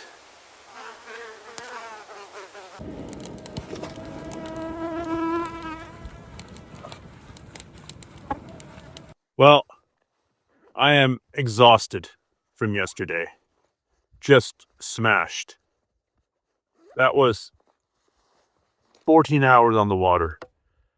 And I slept terribly, I think just from all the adrenaline of pushing and pushing and pushing. Today is overcast and very calm, which is fantastic. This will allow me to finish off the lake and get to the far end and make some progress on the river.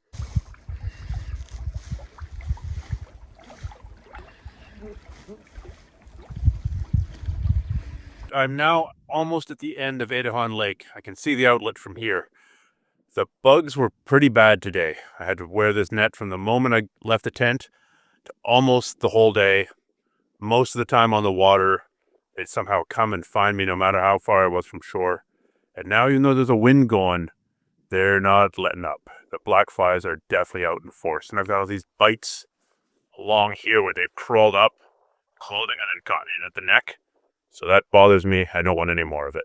There's some rapids coming up as I'm leaving Nueltin Lake, and they don't look very bad, but the map clearly shows that it's a 15-foot or 5-meter drop between this lake and the next lake. It's not a very long distance.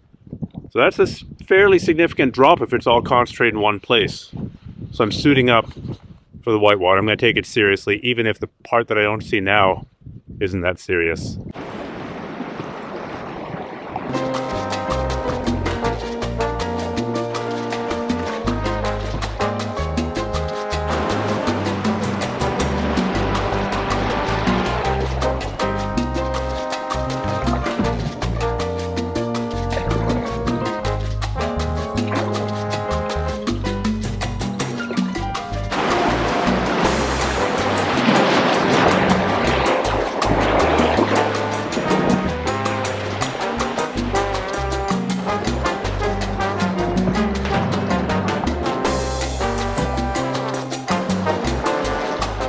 That was a big nothing burger, not too difficult. It does beg the question, where is the rest of this elevation drop between these two lakes?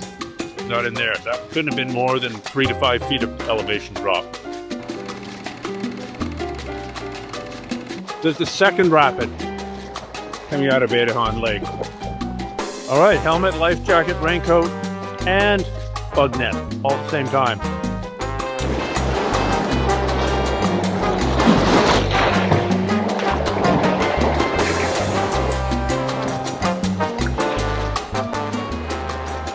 All right, still nothing serious. Took some good water on, but nothing other than that.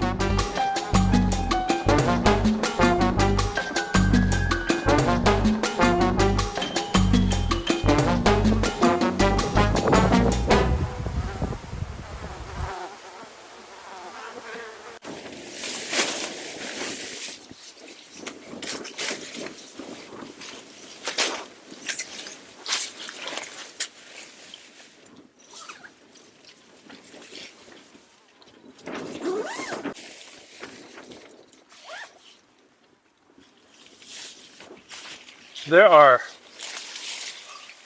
an unbelievable number of black flies out there. It's just crazy. Especially on the downwind side of you, there might easily be 1,000 bugs crawling up and down your body, looking to get in underneath your coat and crawl up your body, and hopefully there's a little space that they can get into your shirt, just bite the crap out of you. It's pretty bad. I've resorted to lighting little fires to eat, because it's the only way that I can eat. I can't put enough bug spray on my face. It doesn't work, especially against black flies. And I've been wearing the net almost all day while paddling out on a lake.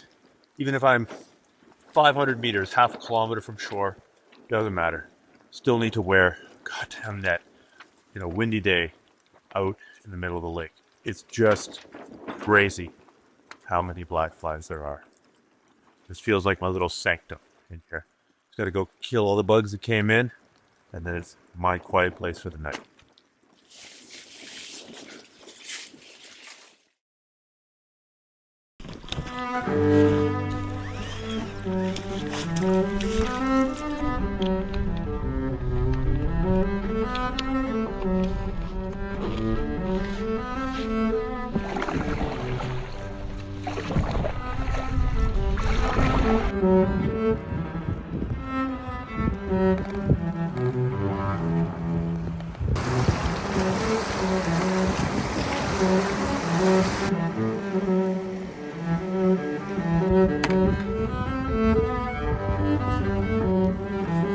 This is cool.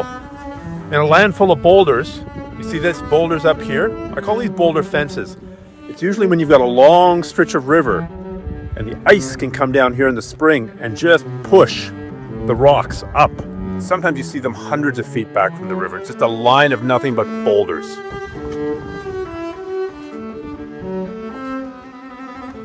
It really speaks to the immense power of the ice. Its ability to move soil and dirt and rocks and boulders wherever it wants to and completely rearrange the landscape.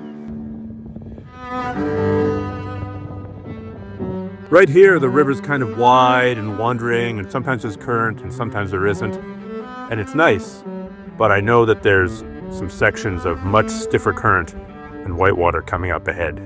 So looking forward to that. If for no other reason, then the faster motion of the current combined with the wind will get rid of some of these damn flies.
So it's gotten really windy out on this little lake, which is good because it allows me to paddle without a head net, but it's bad because it makes navigation more difficult.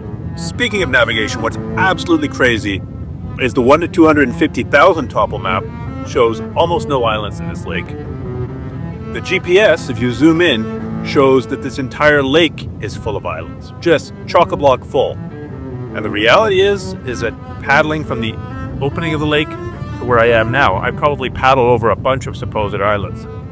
So I think what happened is that the 1 to 250 maps were made at super high water, and the ones on the GPS are maybe from the 1 to 50s, which were made at much lower water. So it just showed every shoal and sandbank. But the discrepancy between the two maps is just insane. So on this one little island that I stopped at, you can see that the water runs right up into the willows and continues on for quite a distance inland. And that probably speaks to how high the water levels are and why the map looks so very, very different from what's actually on the ground, or should I say, on the lake.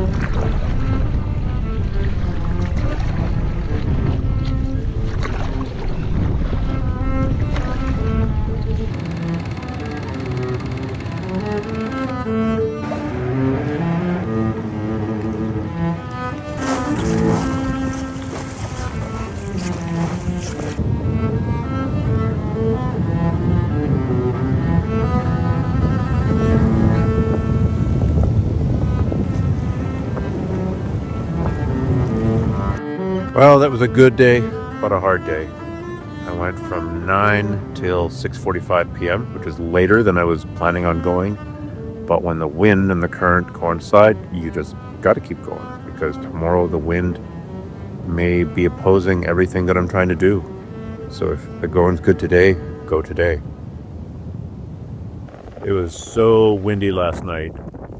The tent was shaking. I didn't even bother getting up this morning. I knew it was too windy to travel.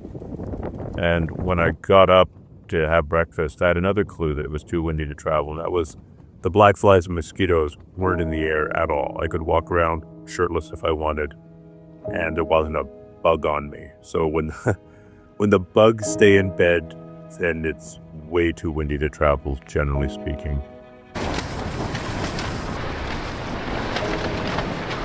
Busy morning. I slept in, then I got up, had breakfast, washed a couple pieces of clothing, went back, had a nap, woke up, did a couple of repairs, had lunch, and now I'm going down for another nap. I will always stay with you. You've been working hard, so have I, and we've had hardly any time. But you're the only person I wanna stand by in this messy life. I'll stay with you. I will always stay.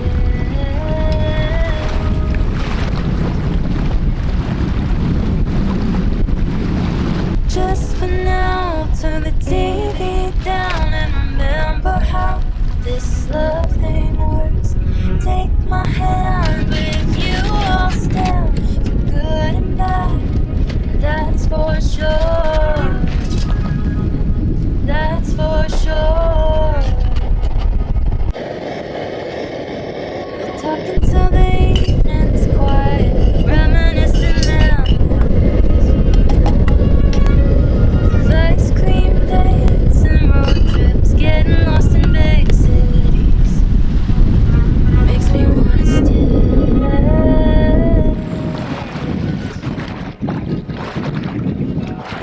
Can I always stay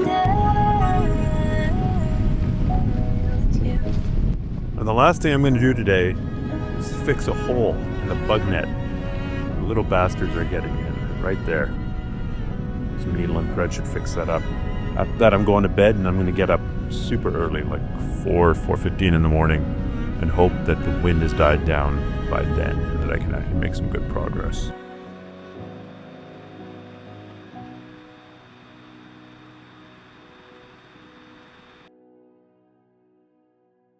So it's still windy. The sun has just come up. About 80% ready to go. But we've got a rainbow. It's got to be a good sign.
So I'm not that far from Hudson Bay now and the end of the trip. Maybe another 2 or 3 days, depending on the weather. And I'm just trying to drink in as much of this landscape as I can, trying to infuse it into my soul so that I can always remember it. I don't know when I'll be back again. I don't know if I'll get sick this winter and never be able to do stuff like this again. I don't know, you don't know, nobody knows. So I'm just trying to drink in as much of this unique landscape now, while it's here, while I'm able to appreciate it. And it's beautiful on a small scale, medium scale, and large scale, and I'm so grateful to be here. I just took a little bit of time to try and arrange the pickup on Hudson Bay. I could paddle all the way to Arvik. I really don't want to paddle all the way to Arvik. Hudson Bay is terrifying. The tides, the storms, the bears, it's nuts. It's the scariest place I've ever paddled, and if I can avoid paddling it for the rest of my life, I will.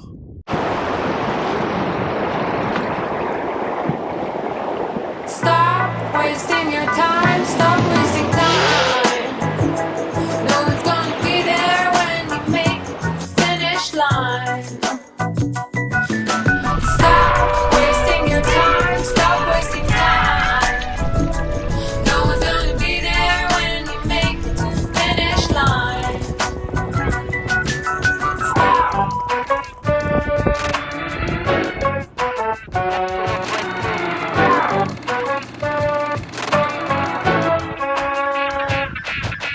Rise with the fear of being alone that kept us together. All along, the mindset was clear. I no longer belong, but I set a new path and move on. Move on. Do you know who you are when there's no one around? Who are you when there's no one around?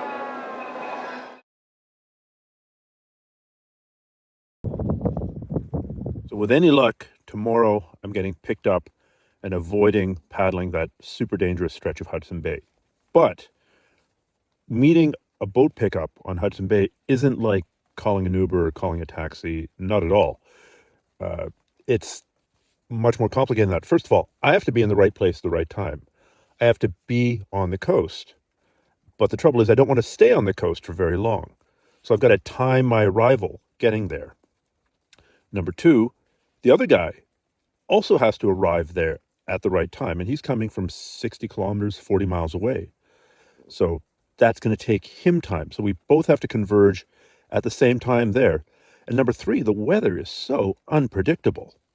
So, you know, I might have the best plans to be there at a certain time, but if the weather goes to shit, I cannot make it, and neither can he. So there's been some back and forth today, and it finally looks like tomorrow's the day. Trouble is, I'm a little bit further from Hudson Bay than I'd like to be. I'm about 70 kilometers by river. And I think I can do it if I get up super early, like 3 a.m., and then just go, as long as there's no wind. If I can get no wind, then with the current together with my paddling, should be able to get me about 9 kilometers an hour. So say I'm on the water at 4:30 a.m., then by noon, 8, yeah, that should do it. If everything goes perfectly well, if there's no problem in any of the rapids, if the wind doesn't come up, then everything should work out and I should be there at high tide. Because that's the other thing you have to factor in. You have to factor in the tide. Because if you meet at low tide, I have to paddle out 3 or 4 miles out into the bay, you know, which is really quite intimidating because it's just water as far as you can see. And the Hudson Bay is gigantic. And if you don't meet your pickup, you're dead.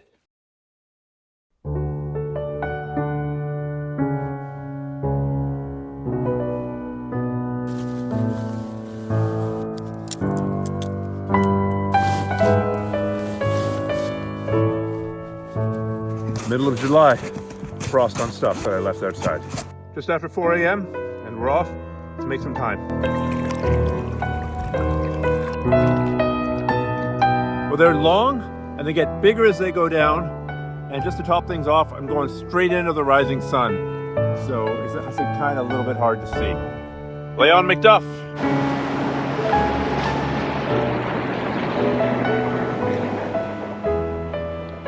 Big ledge here on the left. We go out into the waves, then cut back in so I can be tight against the left.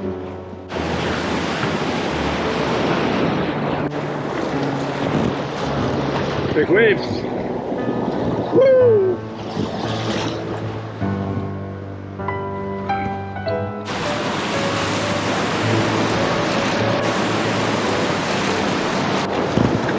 Let's get back to shore.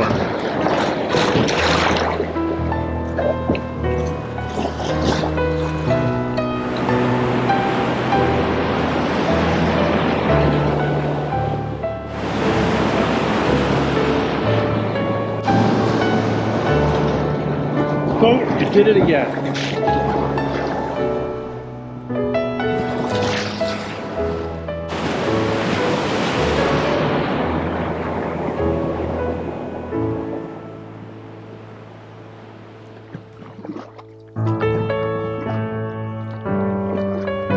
Well, those were some pretty serious rapids. There was a series of rock ledges that came out from shore, creating pour-overs and hydraulics and reversals and large waves. And at first I thought I was going to run on the left, but then as I went I saw that most of the water was going to the left, so I decided to go right, where it's a little bit shallower. Exciting times.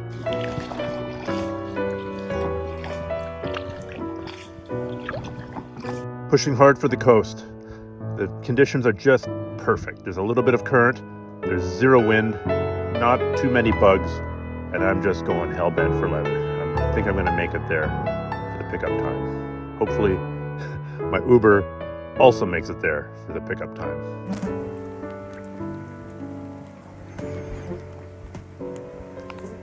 Okay, I'm getting close to Hudson Bay, really quite close. So there's an essential modification I need to make to the boat. There, the 12 gauge on the front deck, open, exposed, and tied down, but ready for action.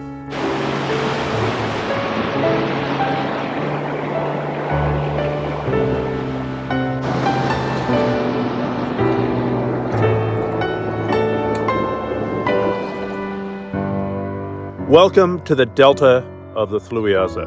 There are tons of little channels, and every little channel I'm going down, I'm expecting to see a bear, because this is the land of the polar bear. We're now within 10, 15 kilometers of Hudson Bay, and that is where they sit and wait all summer long, waiting for the ice to come in. And they're basically fasting and very, very grumpy all summer long.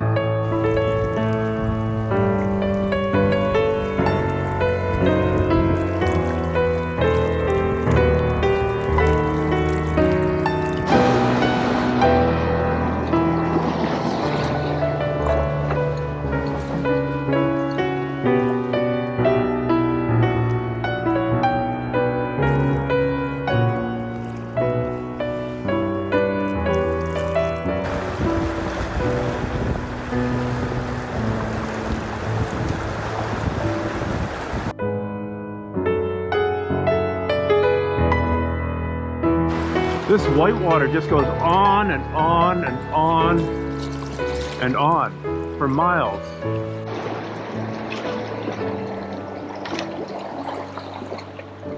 I have been glaring at that white rock on the left bank for the longest time, daring it to become a polar bear.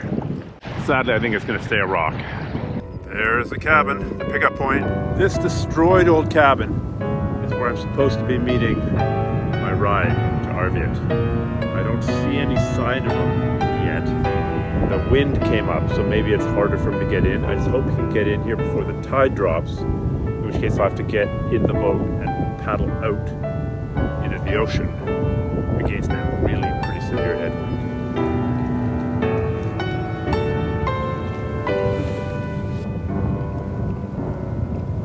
This isn't good. He's half an hour late. I realize things happen, but I don't particularly want to have to spend a night here.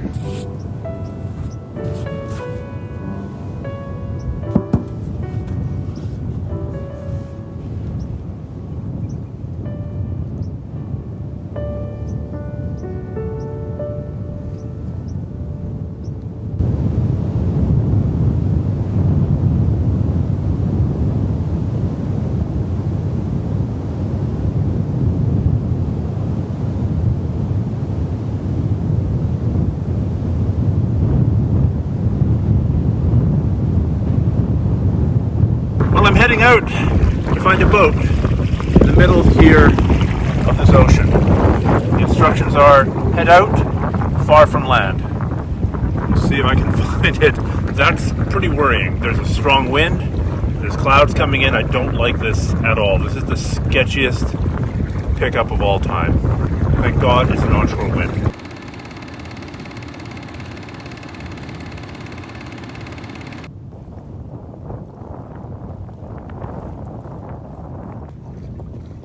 Thanks for picking me up. No problem.